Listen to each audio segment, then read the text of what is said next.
পূর্ণিমা যখন বাপের ঘর ছেড়েছিল স্বপনের সঙ্গে ঘর বাঁধবে বলে, তখন তার সম্বল ছিল শুধুমাত্র কয়েকটা সোনার গয়না, যেগুলো তার বিয়ের জন্যই তৈরি করে রেখেছিল পূর্ণিমার বাবা মা। মা বাবাকে লুকিয়ে এই গয়না কটা নিয়েই স্বপনকে বিয়ে করবার স্বপ্ন নিয়ে সে রাতের অন্ধকারে ঘর ছেড়েছিল। স্বপন অনাথ, সারা পৃথিবীতে পূর্ণিমা ছাড়া তার আর কেউ ছিল না।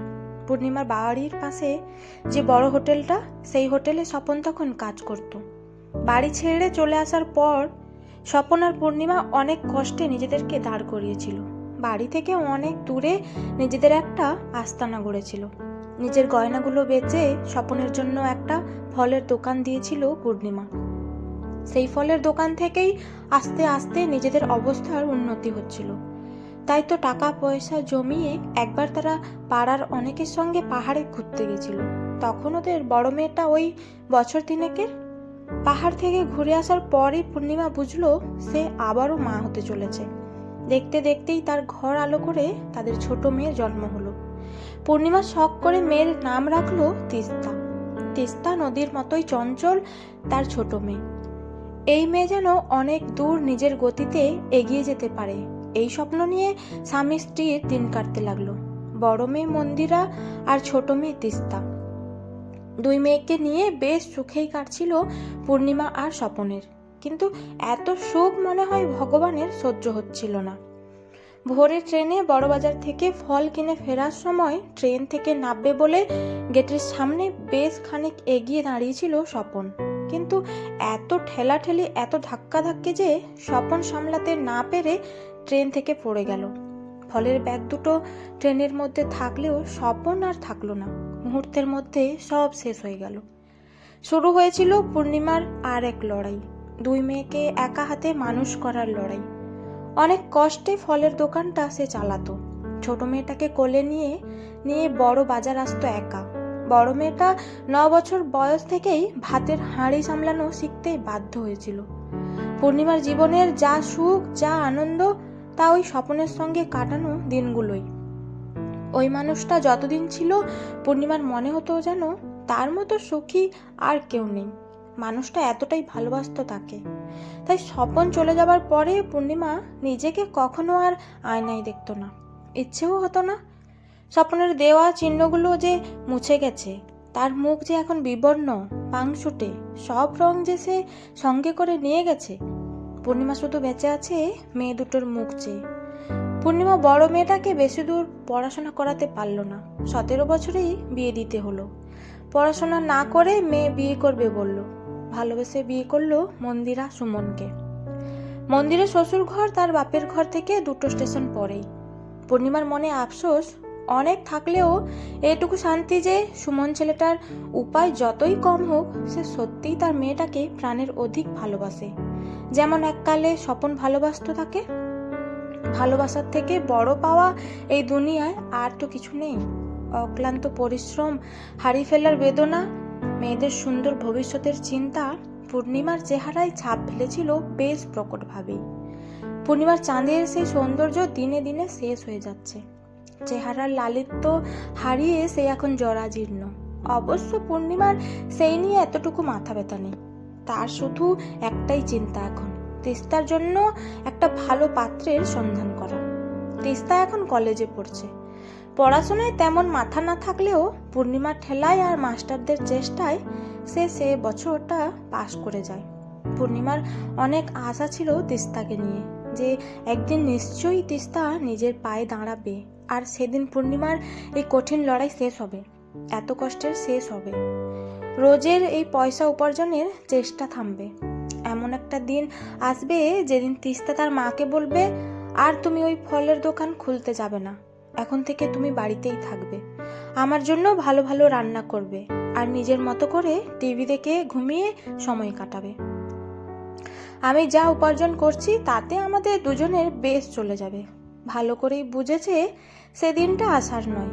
তিস্তা তার মায়ের এত কষ্ট দেখেও নিজেকে বদলায় না।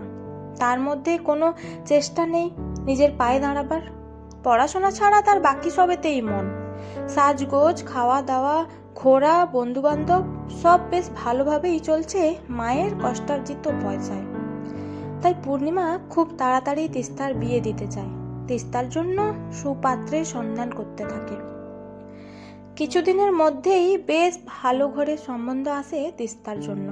ছেলে হাই স্কুলের মাস্টার, শহরে বাড়ির আর্থিক অবস্থাও খুব ভালো। বাবা ব্যাংকে চাকরি করেন, মা গৃহবধূ, 2 ছেলে। বড় ছেলের বিয়ে হয়ে একটা মাস চারেকের ছেলে। ছোট ছেলে নিলয়ের জন্য সুন্দরী পাত্রীর সন্ধান করছেন ওনারা। টাকা পয়সার দাবি সেরকম কিছু নেই। দাবি কিছু না থাকলেও দিতে তো অনেক কিছুই হয়। অন্তত কিছু না থাকা পরিবারে ওটাই অনেক বলে মনে হয়। তিস্তাকে পছন্দ করে গেলে পূর্ণিমা উঠে পড়ে লাগে বিয়ের প্রস্তুতিতে। নিজের যতটুকু গয়না যা স্বপন নতুন করে গড়িয়ে দিতে পেরেছিল সব তিস্তার জন্য বের করলো। বড় মেয়ের বিয়েতে মেয়েকে খুব সামান্য কিছু গড়িয়ে দিয়েছিল সে নিজেই।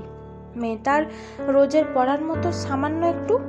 কিন্তু ছোট মেয়ের এত বড় শ্বশুর ঘর, একটু ভালো না দিলে মেয়েটাকে কথা শুনতে হয় যদি।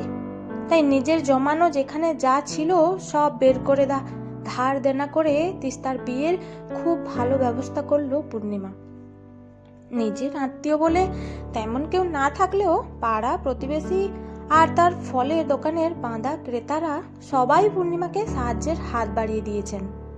চেয়ে চিনতে হলেও তিস্তার বিয়েটা খুব ঘটা করেই সম্পন্ন হয়েছে। তিস্তার শ্বশুরবাড়ির সকলে ভীষণ ভালো। মাঝে মাঝেই তিস্তা ফোন করে মাকে। সারাদিন সে কি করলো, কি রান্না হলো সব গল্প করে মায়ের সঙ্গে। মাঝে একদিন জামাইকে নিয়ে এ বাড়িতে ঘুরেও গেছে তিস্তা। পূর্ণিমা জামাইয়ের যত্নের কোনো ত্রুটি রাখেনি।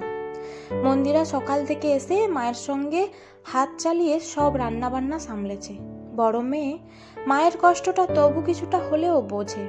মাঝে মাঝেই মাকে নিজের কাছে নিয়ে গিয়ে রাখতে চায়। কিন্তু পূর্ণিমা মেয়ের শ্বশুর বাড়িতে রাত কাটাতে চায় না। যতই হোক ওটা মেয়ের শ্বশুর বাড়ি, মেয়ের নিজের বাড়ি তো নয়।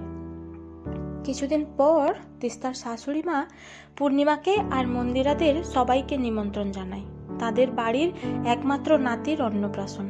পূর্ণিমা ভাবে কি হাতে করে সে মেয়ের শ্বশুর বাড়িতে যাবে, ভালো কিছু না দিলে যে বড্ড খারাপ দেখাবে। নতুন সম্পর্ক, এক টুকরো সোনা তো দিতেই হয়। নিজের গায়ের শেষ সোনাটুকু নিজের কানের দুল জোড়া বেচে সে তিস্তার জায়ের ছেলের জন্য বেশ মোটা করে একটা সোনার আংটি করিয়ে নিয়ে অন্নপ্রাশনের অনুষ্ঠানে গেল।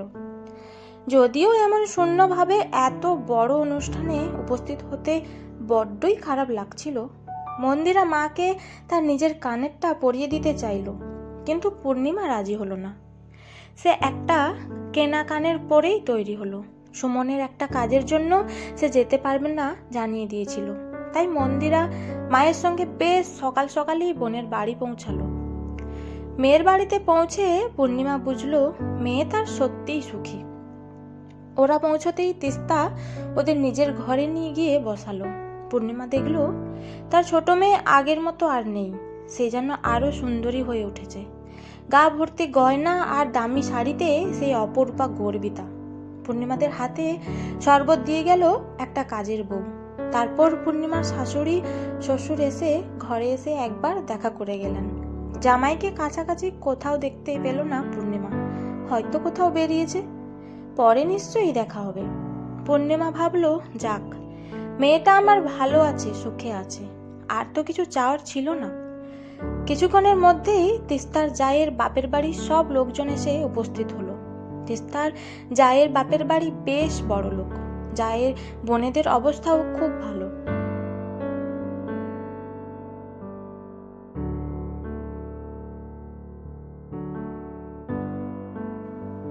বোনের বরেরা সব সরকারি চাকুরে। তাছাড়া জায়ের বাবার বিশাল ব্যবসা। কিসের ব্যবসা অত খুঁটি অবশ্য জানা হয়নি পূর্ণিমার। তিস্তা নিজেই যতটুকু বলেছিল সেটুকুই জানে সে। তারা সব আসতেই তিস্তা বেশ হাসি হাসি মুখ করে তাদের আপ্যায়নে ব্যস্ত হয়ে বলল। এখানে আসার পর থেকে পূর্ণিমারা ঘরের মধ্যেই বসে আছে, নিজেদের মধ্যেই কথা বলছে। মাঝে মাঝে তিস্তা এটা সেটা খাবার এনে ঘরের মধ্যেই দিয়ে যাচ্ছে। পূর্ণিমা বুঝলো তিস্তা তাদের ঘর থেকে বেরোনোটা ঠিক পছন্দ করছে না। একে একে তিস্তার শ্বশুরবাড়ির সব আত্মীয়রা আসতে লাগলো। সবার সঙ্গে পূর্ণিমাদের পরিচয় করানো তো দূর, দেখা পর্যন্ত করতে দিচ্ছে না তিস্তা। শুধু বলছে ঘরেই বসো, বাইরে বেরিয়ে কি করবে? তুমি ওনাদের সঙ্গে আর কী বা কথা বলবে? সত্যিই তো, পূর্ণিমার কি কোনো যোগ্যতা আছে ওসব নামি দামি লোকজনদের সঙ্গে কথা বলার? তাহলে কি তিস্তা লজ্জা পাচ্ছে সবার কাছে পূর্ণিমাকে নিজের মা আর মন্দিরাকে নিজের দিদির পরিচয় দিতে? লজ্জা লাগছে ওর? সত্যিই তো, এত বড় বড় লোকজনের সঙ্গে নিজের এই নিঃস্ব মায়ের পরিচয় করানো তো লজ্জারই। তাদের সামনে কিভাবে নিয়ে গিয়ে দাঁড় করাবে পূর্ণিমাকে? না আছে তার রূপ, না আছে তার গা ভর্তি গয়না। এমন একটা মানুষকে সম্মান দেবে সে আশা করাটাও তো পূর্ণিমার ভুল। তা সে যতই নিজের পেটে মেয়ে হোক না কেন, তারও তো একটা প্রেস্টিজ আছে। পূর্ণিমা ছোট মেয়ের হাতেই বাচ্চার আংটিটা দিয়ে মেয়ের কাছ থেকে বিদায় নিল। বলল কাল ভোরে সত্যনারায়ণ পুজোর ফলের একটা বড় অর্ডার আছে, বড়বাজার যেতে হবে আজ, তাই তাড়াতাড়ি বেরিয়ে যেতে হবে। খাওয়া দাওয়া করে বেরোতে গেলে অনেক দেরি হয়ে যাবে। মেয়ের শ্বশুর শাশুড়ির কাছে গিয়ে একবার দেখা করে বাড়ি ফেরার অনুমতি চেয়ে নিল। তিস্তা ওদের আটকালো না, অন্যান্যদের নিয়েই মেতে রইল। মন্দিরা মাকে দু হাতে জড়িয়ে ধরে ওদের বাড়ির সিঁড়ি দিয়ে নেমে এলো। পূর্ণিমার দু চোখ বেয়ে ফোঁটা ফোঁটা জল গড়ল। বড় মেয়ের হাতটা বেশ শক্ত করে ধরে ছোট মেয়ের বাড়ির শেষ চৌকাঠটা মা মেয়ে একসঙ্গে পার করলো।